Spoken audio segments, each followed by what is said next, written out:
50 years ago, the United States made a deal that became the foundation of American economic power. Not military power, not technological power, economic power. The kind that lets Washington run trillion-dollar deficits without consequence, impose sanctions that strangle entire economies, and print money that the rest of the world is obligated to accept. That deal died this morning. At 3:00 a.m. Gulf Standard Time on March 26, 2026, the Saudi Arabian Ministry of Finance completed the first official oil settlement between Saudi Aramco and a Chinese state refinery.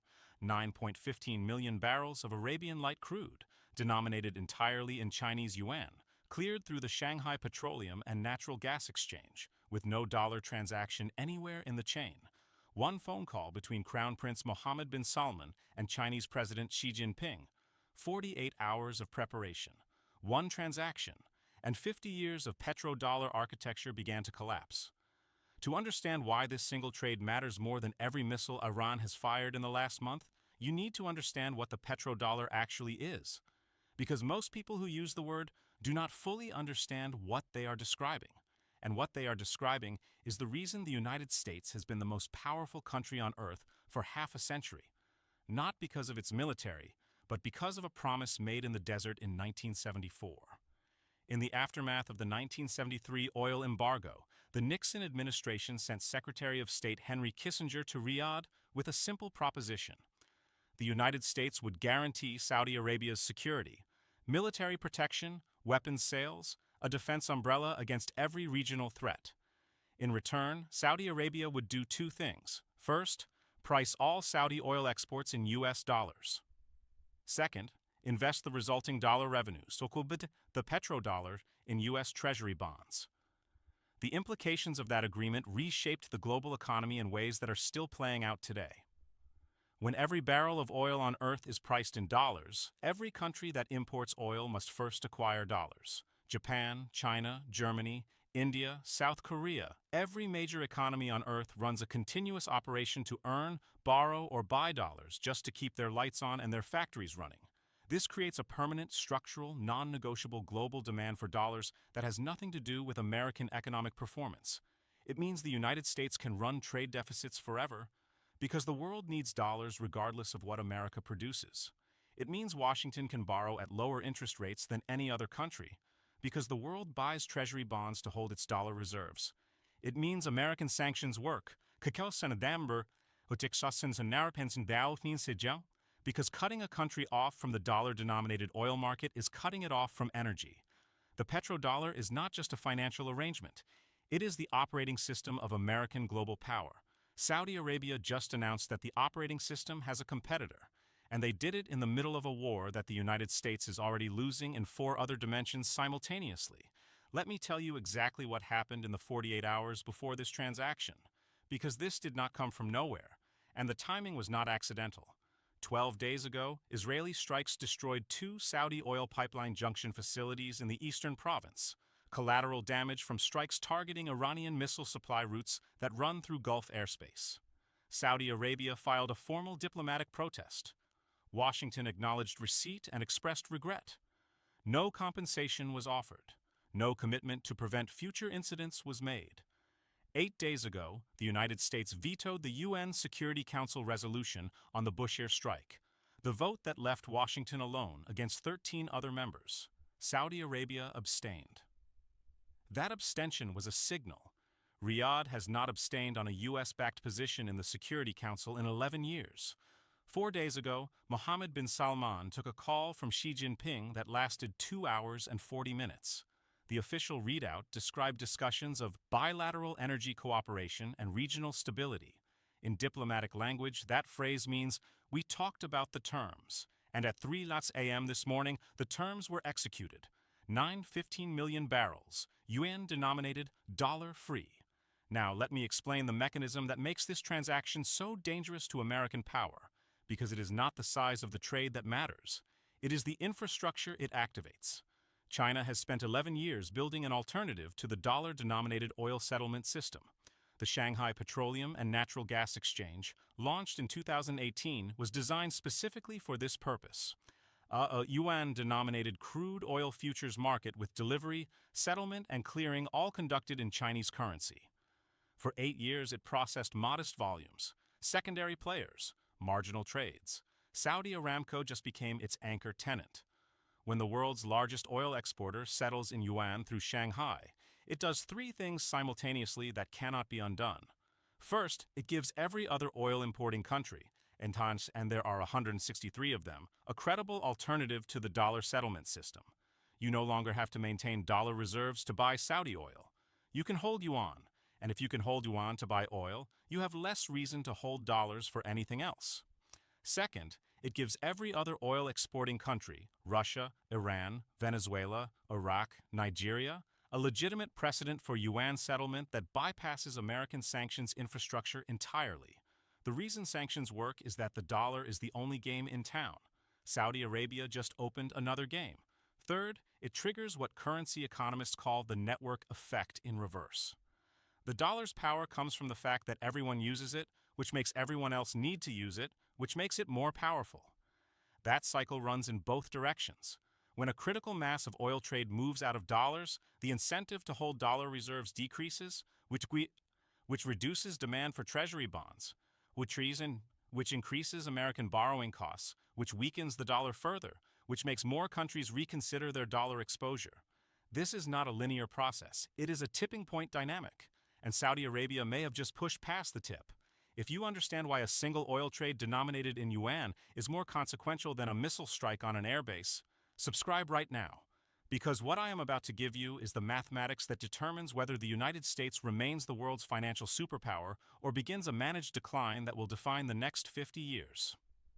Let me give you the numbers. Approximately 40% of global oil trade, roughly 30 million barrels per day, flows from Gulf Cooperation Council producers.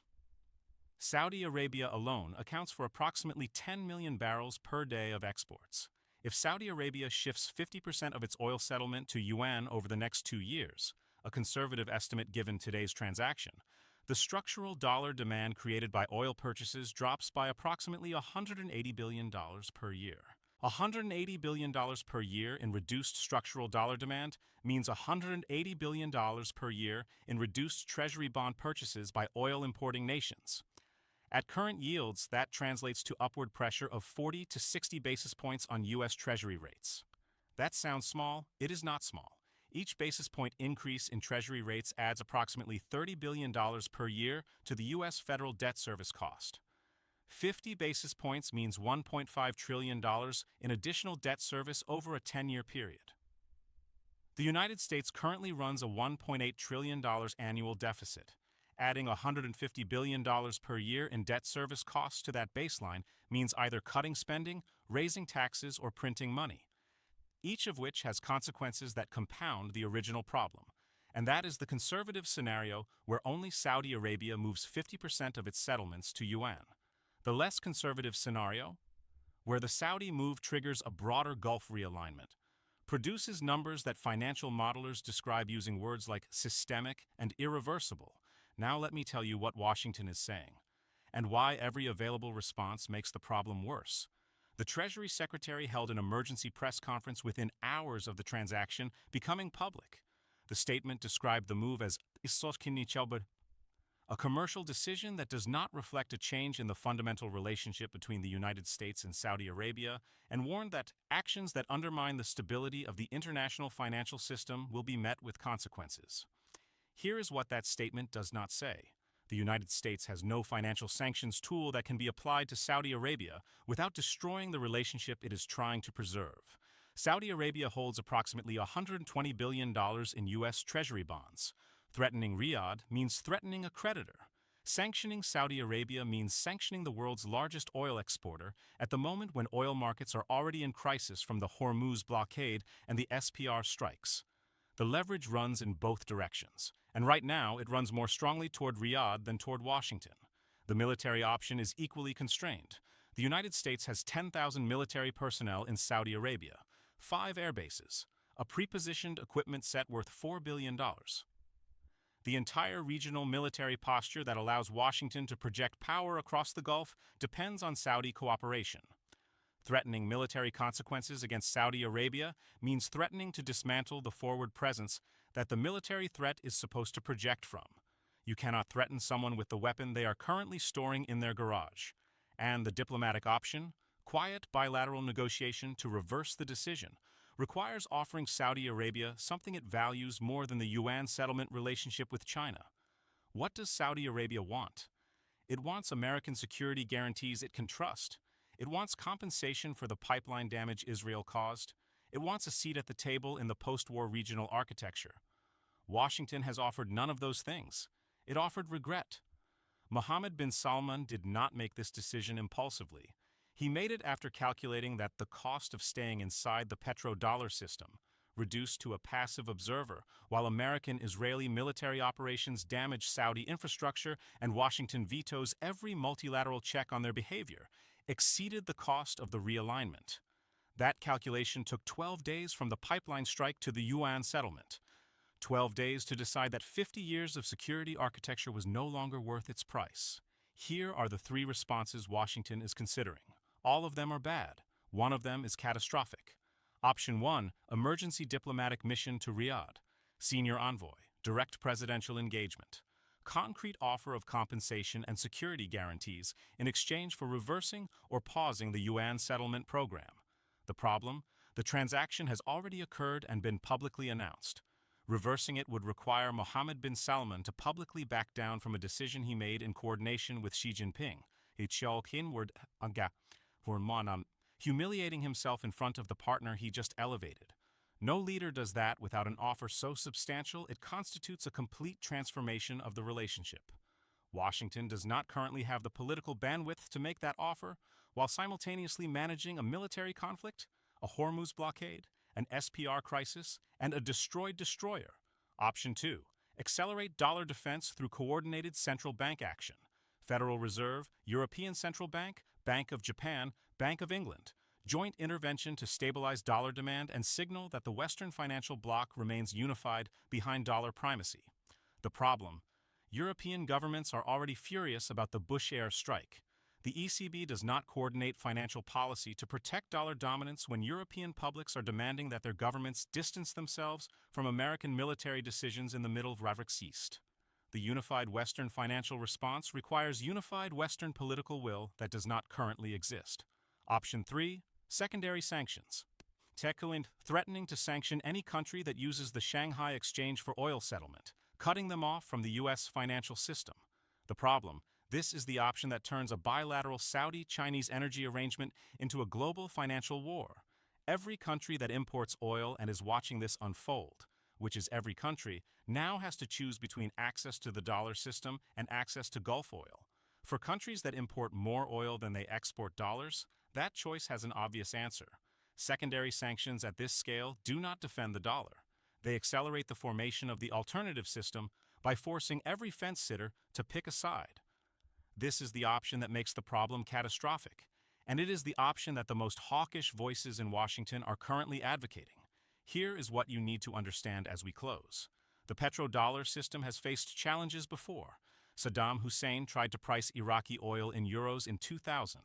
Muammar Gaddafi proposed a gold-backed African currency to replace the dollar in oil trade in 2009. Both men are dead.